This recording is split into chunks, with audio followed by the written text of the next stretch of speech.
ఎట్లున్నారు అందరూ మంచిగున్నారులే. నేనైతే మస్తుగున్నాను వాళ్ళ. ఇయ్యాల మన కీస్ పిట్ట ముచ్చట్లల్లా మంచి మంచి ముచ్చట్లు పట్టుకొని వచ్చిన. మరి ఇంకెందుకు ఆలస్యం, మొదలు హెడ్లైన్ చూడాలి కదా. పాండ్రి. సదస్సులో కేటీఆర్ పంచులు, రేవంత్కుంటాయా నిద్రలు. అస్మచెల్లె స్పీచ్ తోని పూనకాలు, ఊగిపోయిండ్రు నిరుద్యోగులు. శంషాబాద్ లా 650 ఎకరాల పంచాది, సర్కార్ అంటుందట భూమి మాది. వివేక్ సార్ కు మల్లొక గోస, చింపిర్రట కొడుకు ఫ్లెక్సీ కస్స బిస్స. హర్రెర్రే, ఇప్పుడే ఇట్లుందంటే ముంగట ముంగట మాస్ ర్యాగింగే ఉంటది కావచ్చు. కేటీఆర్ సభ అంటే ఎట్లుంటుందో రేవంత్ సార్ ముందే ఊహించుంటాడు కావచ్చు. ఆపేటందుకు జనాల పలసన చేసేటందుకు ఆయన కాడికి తిప్పల పడ్డాడు. కానీ చివరికి మాత్రం సభ గర్జన లెక్క మారింది. చూడుర్రు అసలు ఏం జరిగిందో. ఒకటి చెప్పుర్రుల్లా, రేవంత్ సార్ లేనిపోని ఆశలు పెట్టే ఈ నిరుద్యోగ యువత మొత్తాన్ని బయటకు పట్టుకపోయి కేసీఆర్ సార్ కు వ్యతిరేకంగా ప్రచారం చేపించే నమ్మిచ్చి నట్టేట ముచ్చినట్లు చేస్తే ఊకుంటారా? కడుపుల మంట ఎంతున్నదో ఇలా సభ చూస్తే తెలుస్తుంది. కేటీఆర్ సార్ మాట్లాడుతుంటే ఊగిపోయిండ్రు. పాత కేటుగాళ్ళు కొత్త డూప్లికేట్ గాళ్ళు అనుకుంటా, అబ్బో దంచుడు దంచిండు. పాత కేటుగాళ్ళు కొత్త డూప్లికేట్ గాళ్ళు ఇద్దరు కలిసి తెలంగాణ యువత మీద నకిలీ ప్రేమలు నటిస్తూ విసిరిన వల పేరే యూత్ డిక్లరేషన్. ఈ యూత్ డిక్లరేషన్ లో 24 హామీలు తెలంగాణ యువతకు కాంగ్రెస్ పార్టీ ఇచ్చింది. నేను అడుగుతా ఉన్నా, ఇక్కడికి వచ్చిన మా తమ్ముళ్లను మా చెల్లెలను, ఒక్కటన్నా నెరవేరిందా? ఒక్కటన్నా నెరవేరిందా? సౌండ్ వినబడతలేదు. ఒక్క హామీ అన్న నెరవేరిందా? ఏడాదిలో 2 లక్షల ఉద్యోగాలు వచ్చినాయా? ప్రైవేట్ కంపెనీల్లో 75% రిజర్వేషన్ వచ్చిందా? కాలేజీ అమ్మాయిలకు స్కూటీలు వచ్చినాయా? యువతకు 10 లక్షల రుణాలు వచ్చినాయా? ఫీజు రీయింబర్స్మెంట్ పైసలు వచ్చినాయా? 4 ట్రిపుల్ ఐటీలు 3 యూనివర్సిటీలు వచ్చినాయా? నెలకు 4000 నిరుద్యోగ భృతి వచ్చిందా? 10వ తరగతి పాస్ అయితే 10,000 వచ్చిందా? 12వ తరగతి పాస్ అయితే 15,000 వచ్చిందా? డిగ్రీ పాస్ అయితే 1,00,000 వచ్చిందా? పీజీ పాస్ అయితే 1,00,000 వచ్చిందా? పిహెచ్డి చేస్తే 5 లక్షలు వచ్చిందా? ఏ మాటకు ఆ మాటే చెప్పుకోవాలనొల్లా. ఎంతమంది జనం వచ్చినా మాటకు మాట సీటీలతోని ఊగిపోతున్నా సరే కేటీఆర్ సార్ జర నిమ్మలమే, బూతుల జోలికి ఓడు. కానీ పంచులు మాత్రం వలిగిపోతాయి. పాపం గా కాంగ్రెస్ ముసలినక్కేవలో అని పెద్ద డిస్కషనే నడుస్తుందట గా పార్టీలా. ఒక్క మాటలో చెప్పాలంటే young generation got cheated by a old jackal. Young generation got cheated by a old jackal. ఒక జిత్తుల మారి ముసలి నక్క కాంగ్రెస్ యువజనాన్ని తెలివిగా చిత్తు చేసింది. నాకు ముచ్చట సమజైతే లేదోల్లా. రేవంత్ సార్ ఇలా సీఎం అయినా అన్ని చోట్ల అపోజిషన్ అంటే ముందుగల కేటీఆర్ హరీష్ రావు ఆదికొస్తారు కదా. ఇక రేపు అడ్డం పడేటిది కూడా గిదే బీఆర్ఎస్ పార్టీ. మరి కేటీఆర్ సారే రాజకీయం వదిలేస్తా అంటుండు. సవాల్ తీసుకొని ముందుకు రావచ్చు కదా రేవంత్ సార్. గప్చూపున్నడేందో అని అంటుండ్రు బయట. నేను ఈ రోజు ఈ సరూర్ నగర్ వేదికగా ఇన్ని వేల మంది మా తమ్ముళ్ళు చెల్లెల సాక్షిగా సవాల్ చేస్తా ఉన్నా, రేవంత్ రెడ్డి 70,000 ఉద్యోగాలు నువ్వు ఇచ్చినట్టు నోటిఫికేషన్లతో సహా నీ ప్రభుత్వమే ఇచ్చినట్టు రుజువు చేస్తే శాశ్వతంగా రాజకీయ సన్యాసం చేసి నేను పోతా. రాజకీయమే వదిలేస్తా. మీ రాహుల్ గాంధీకి అవసరమైతే జై కొడతాను, రుజువు చేయి. ఈ కాంగ్రెస్ గెలిచినా ఓడినా ఢిల్లీలో రాహుల్ గాంధీకి ఒరిగింది ఏమీ లేదు. ఆయన పిఎం అవుతాడని ఎవరికి నమ్మకం లేదు. మాయమాటలు చెప్పి గెలిచినా ఫాయిదా లేకపోయాని ఎంత ఫీల్ అవుతుండో ఏమో గాని కేటీఆర్ సార్ అడిగే మాటలు వింటే ఏమైపోతాడో. తెలుగు రాదు కావచ్చు సార్కు, వస్తే నిద్రలు కష్టమే. ఇది రాహుల్ గాంధీ ఆ రోజు చేసిన ట్వీట్. ఒక్కసారి చూడాలి మీరందరూ కూడా. ఏమన్నాడు? 30 లక్షల మంది నిరుద్యోగులు కేసీఆర్ గారి పాలనలో నష్టపోయారు. వాళ్ళందరికీ మనకు హిందీ వస్తుందో రాదో అని తెలుగులో ట్వీట్ చేసిండు రాహుల్ గాంధీ. మొదటి సంవత్సరంలోనే 2 లక్షల ఉద్యోగాలు ఇస్తా అని రాహుల్ గాంధీ చేసిన ట్వీట్ ఇది. ఇవాళ నేను అంటా ఉన్నా, రాహుల్ గాంధీ గారు, నీకు తెలుగు రాదని మాకు తెలుసు, నీకు తెలివి లేదని కూడా మాకు తెలుసు. నీకు భాష రాదు, మా బాధ తెలియదు. నీకు మా భాష రాదు, మా బాధ తెలియదు. మంత్రి కాకుండా ముఖ్యమంత్రి అయిన రేవంత్ సార్ బగ్గనే చెప్పుకుంటుండు గాని అది మంచికైందా చెడుకైందా అని కూడా చూసుకోవాలి కదా. ఇప్పుడు ఏమంటుర్రు, మంత్రి కాకుండా ముఖ్యమంత్రి అయితే ఏలువాడు ఏం తెలుస్తుంది అంటుండే. పోలీస్ కొలువుల కాడనే తెలుస్తుందట. 20,000 ఉద్యోగాలు ఖాళీగా ఉంటే ఇయ్యకుంటే 5,000 కొలువులు ఇస్తామంటే ఊకుంటారా? 2 లక్షల్లో 10% అని ఇయ్యాలి అని గట్టిగానే అడుగుతుండ్రు. అగో వాళ్ళ ముచ్చటనే తీసిండు కేటీఆర్ సార్. ఉద్యోగాలు అడిగితే ఎండ్రిని దాగి చావమంటావా? దమ్ముంటే రేవంత్ రెడ్డి సెక్యూరిటీ లేకుండా రేపు విఎం గ్రౌండ్కు రా.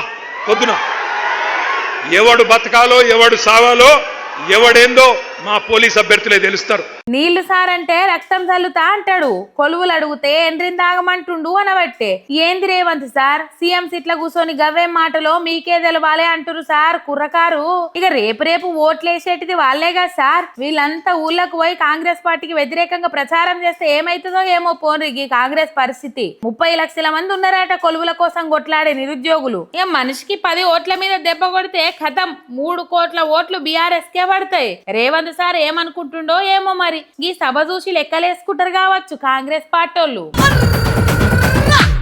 ఆడ పిల్ల కాదుల్లా ఆడ పులి అగో గదే అంటుర్రు గీ చెల్లెని చూసినోళ్ళు. కొలువులు వస్తలేవు కొలువులు ఇస్తలేరని ఏడ్చుకుంటా కూర్చుంటే ఏమొస్తుంది, పోరాడితే పోయేటిదేమున్నది అని గట్టిగానే గదిరిస్తున్నది చెల్లె. నిరుద్యోగుల కోసం పోరాడమే నా ఉద్యోగం అనుకుంటా రంగంలోకి దిగింది. అగో ఇవాళ బీఆర్ఎస్ యువ సంగ్రామ సదస్సులా గీ చెల్లె మాట్లాడుతుంటే ఎట్లున్నదో చూడుండ్రి. రేవంత్ సార్ చూడు ఆడపిల్ల 100,000 మంది ముంగట ఎట్లా మాట్లాడుతుందో చూడు సార్. పాపం సబితక్క సపోర్ట్ వచ్చి నిలబడదాం ఆడపిల్ల కదా అనుకుంది కావచ్చు, కానీ అటెనక ఆడపిల్ల కాదు ఆడపులి అని ధైర్యం చూసి దూరం నిలబడ్డది. ఇక అస్మక్క మైక్ అందుకుంటే ఎట్లుంటుందో యూత్ మొత్తం చూసింది. సర్కారు కొలువేమో గాని ఎన్నికల్లో నిలబడితే కొలువులిచ్చే స్థాయిలు ఉంటది కావచ్చు. అంత పెద్ద సభల తొడగొట్టి చెబుతున్న అనుడితోని గత్తరలేసింది సోషల్ మీడియాకు. మొత్తం అక్క మాట 2 లక్షల ఉద్యోగాలు సాధిస్తాం రేవంత్ రెడ్డి తొడగొట్టి చెప్తున్నా. విద్యాశాఖ మంత్రి కూడా మన సీఎం సారే కదా. అగో అస్మక్క మాటలింటే ఏందిరా నాయన గా ఒక్క శాఖ నా చేతిలో పెట్టుకోకుంటే మంచిగుండు, మన చదువే అంతంత మాత్రమా, ఈ పంచాయతీలన్నీ ఎందుకు అనుకుంటాడు కావచ్చు పాపం సారు అని సెటైల్ వేస్తుండ్రు సోషల్ మీడియాలో. ఉన్న స్కూల్లో మంచిగా పెట్టరా నాయన అంటే ఇంటర్నేషనల్ స్కూల్స్ పెడతా, జర్మన్ భాష నేర్చుకోండి. నీకు ఫస్ట్ ఇంగ్లీష్ వస్తుందా? నువ్వు ఫస్ట్ ఇంగ్లీష్ నేర్చుకో, నువ్వు ఫస్ట్ మాతృభాషలు నేర్చుకో, హిందీ నేర్చుకో, ఇంగ్లీష్ నేర్చుకో, చక్కగా తెలుగు నేర్చుకో. వందే మాతరం కూడా అనలేని రేవంత్ రెడ్డి ఇక ఫైనల్ ఎండ్రిన్ డబ్బా ముచ్చట కూడా తీసింది అస్మక్క. ఎవరు తాగాలి ఎందుకు తాగాలి అని మొత్తం అరుచుకుంది. ఇండ్రిన్ తాగాలా, చెరోటక్కని తాగుదాం. ఎందుకంటే నేను గెలిపించిన పాపానికి ఊరూరా తిరిగి అమ్మలక్కల కాళ్ళు మొక్కి గెలిపించిన పాపానికి ఫస్ట్ డక్కన్ రేవంత్ రెడ్డి తాగాలి. ఫస్ట్ డక్కన్ రేవంత్ రెడ్డి తాగాలి, తర్వాత రాహుల్ గాంధీ తాగాలి, తర్వాత ప్రియాంక గాంధీ తాగాలి. ప్రియాంక గాంధీ కంపల్సరీ తాగాలి. మహిళగా చెప్తున్నా प्रियंका गांधी जी जरूर सरू नगर का प्रोग्राम देखो. क्यों बोले तो बोले ना यूथ डिक्लेरेशन के नाम पे हमको धोखा दिए प्रियंका गांधी. आपको दीदी समझे हम. कहाँ है आप, कहाँ है आप, కిదర్ గే. సరేనోళ్ళ నిరుద్యోగులనంగానే పోరాటం చేస్తోళ్ళ ఆస్మక్కని యాదుకొస్తుంది గాని తదిమోళ్ళ మాటలింటే కూడా మస్తు అనిపిస్తది. పాపం రేవంత్ సార్కు బగ్గనే సురుకులు పెట్టిండ్రు. సీఎం రేవంత్ అన్న మన పని అయిపోయింది, మనము పూరీలు బజ్జీలు చేసుకోవాల్సిందే. వెంకటరమణ గోయిందా గోయిందా అంతేనంటారా అనుల్లా.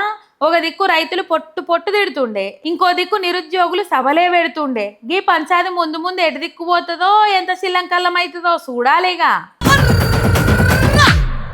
ఇంతింతై వటుడింతై అనొచ్చు, చినికి గాలివాన అనొచ్చు, ఏదన్నా నూరి కానీ సాప కిందకు నీళ్లు రాకుండా చూసుకోవాలని మన రేవంత్ అన్న బాగానే కష్టపడుతుండట.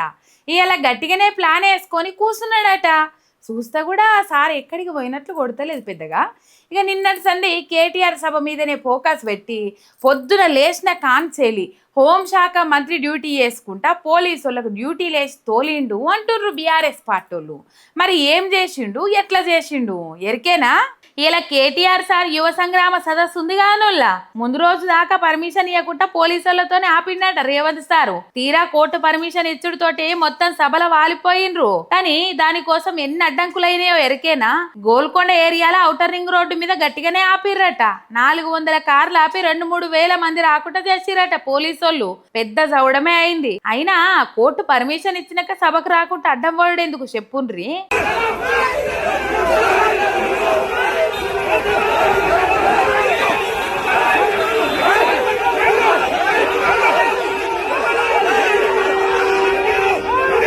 ఇక పొద్దుగాల సబితక్కను ఆర్ఎస్పీ సార్ను కూడా రాకుండా చేసిరట. కానీ సబితక్క కూడా సభకు వచ్చింది. ఆర్ఎస్పీ సార్ ఏమన్నాడంటే, గౌరవ తెలంగాణ హైకోర్టు అదేవిధంగా గౌరవ మల్కాజ్గిరి పోలీస్ కమిషనర్ శ్రీమతి సుమతి గారు వీళ్ళందరూ ఇన్ రైటింగ్ పర్మిషన్ ఇచ్చిన తర్వాత కూడా మాలాంటి నాయకులను వీళ్ళందరినీ కూడా పోలీసులు అరెస్ట్ చేసి గృహ నిర్బంధంలో ఉంచి ఆ మీటింగ్కు పోకూడదని ఇన్ని కుట్రలు చేస్తున్నారంటే ఇంకా తెలంగాణలో రాజ్యాంగం ఇచ్చిన జీవించే హక్కు కానీ లేకపోతే స్వేచ్ఛగా తిరిగే హక్కు article 19 clause 1 clause A clause B ఈ విధంగా రాజ్యాంగం నుంచి సంక్రమించిన హక్కులకు కూడా మరి ఏమాత్రం కూడా రక్షణ లేకుండా పోయింది. మరి ఏ ముఖం పెట్టుకొని రాహుల్ గాంధీ సంవిధాన్ బచావో రాజ్యాంగాన్ని రక్షిద్దామంటున్నారు. ఆయన శిష్యుడైన రేవంత్ రెడ్డి గారు అదే రాజ్యాంగం ఇచ్చిన హక్కులను కాలరాస్తా ఉన్నారు. అంతేకాదుల్లా గా సదస్సుకు సబితక్కతో పాటు అక్క కొడుకు కార్తిక్ అన్న కూడా వస్తాడు కదా. ఇక అన్నట్టు పోకుండా వాళ్ళ ఏరియాలనే ఇంకో దిక్కు పంచాది పెట్టిండంట రేవంత్ సారు. 650 ఎకరాలకు ఫెన్సింగ్ వేసే పని పెట్టుకున్నాడట. గంతే మా భూముల జోలికి వస్తారని జనాలంతా అడ్డం తిరిగిండ్రు. వాళ్ళకు సపోర్టింగ్ గా కార్తిక్ అన్న పోయిండు. ఇక పేదోళ్ళ భూముల మీద వరుడు రేవంత్ సార్ కొత్త ఏం కాదు కానీ ఇవాళనైతే జర డైవర్షన్ ఉంటది కదా. కేటీఆర్ సార్ సభ గురించి కాకుండా దీని గురించి మాట్లాడుకుంటారని కార్తిక్ అన్నను అన్న సపోర్టర్లను అందరినీ ఇటు పోయేటట్లు చేయొచ్చని ప్లాన్ వేసిండు అని అంటుండ్రు. వామ్మో రాజకీయంలు ఇన్ని ఉంటాయా అనుల్లా? గదే ఇచ్చిన హామీలు నెరవేరిస్తే ఈ పంచాదంత ఉండదు కానుల్లా. ఇంకా నయ్యం కేటీఆర్ సార్ కాన్వాయికి అడ్డం వచ్చిరు కాదు పోలీసోళ్ళు. 100 బండ్లతోని అగో ఎట్లా పోయిండో చూడుండ్రి కేటీఆర్ సారు. కాంగ్రెస్ అంటేనే గింతే ఉంటది అని అందరికీ ఎరికే. కానీ మరి ఇంత దారుణమా అనుల్లా? దినాం గివే పంచాదులా. వాళ్ళతోని వీళ్ళకు వీళ్ళతోని వాళ్ళకు ఓగలిని అంటే ఓగలికి వడనే వడదట. ఇక మళ్ళీ ఏమైందంటే అరసకదంపాది. మొన్న కొండా సురేఖ నిన్న సూర్యాపేట లీడర్లు ఇంకోనాడు ఎల్బీ నగర్ లీడర్లు ఇవాళనేమో మంచిర్యాల దిక్కు జవడాలైతున్నాయి. మొన్నటోళ్ళు దండుకున్నారు, ఇవాళనేమో ఫ్లెక్సీలు దింపుకున్నారు. గంతే తేడా.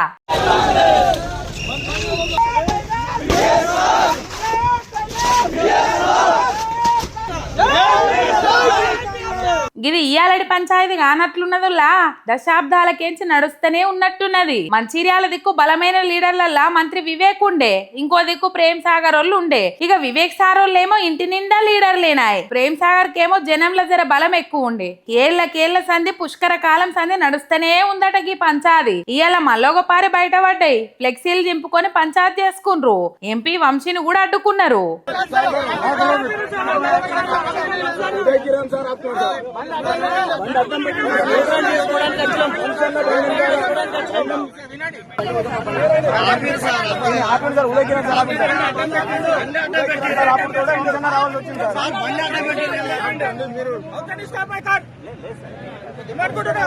చెప్పినా కూడా సార్ రమ్మన్నారు చెప్పినా కూడా. కానీ మొన్ననే కేతనపల్లిలో మున్సిపాలిటీలో ఎంత శ్రీలంకల్లమైన మంత్రి వివేక్ తరపునోళ్ళకి కాకుండా సుమనన్న తరపునోళ్ళకే పదవి దక్కింది. ఇక ఇప్పుడేమో మంత్రి వివేక్ కొడుకు ఎంపీ వంశకృష్ణ ఫ్లెక్సీలే చింపి పడేసిర్రు. పాపం సారు పరిస్థితి ఏందో కదా. కొడుకు ఎంపీ అయినా ఫ్లెక్సీలు చింపబట్టే మున్సిపల్ చైర్మన్ పదవి కాడ ఎటమటమాయ అని ఎంత నారాజు అవుతుండో కదా సారు. ఇగో ఇవ్వాల ఇలాంటి మన కీసిపిట్ట ముచ్చట్లు ఎట్లున్నాయి? మస్తుగా ఉన్నాయిలే. మళ్ళీ ఇసంటి ముచ్చట్లతోనే మీ ముంగడికి వస్తుంది మీరేక. అంతవరకు మీరు చూస్తూనే ఉండండి మీ ఎంఆర్ మీడియా తెలంగాణ. చూస్తూ ఒక్క సబ్స్క్రైబ్ చేసుకోండి. శనార్థి.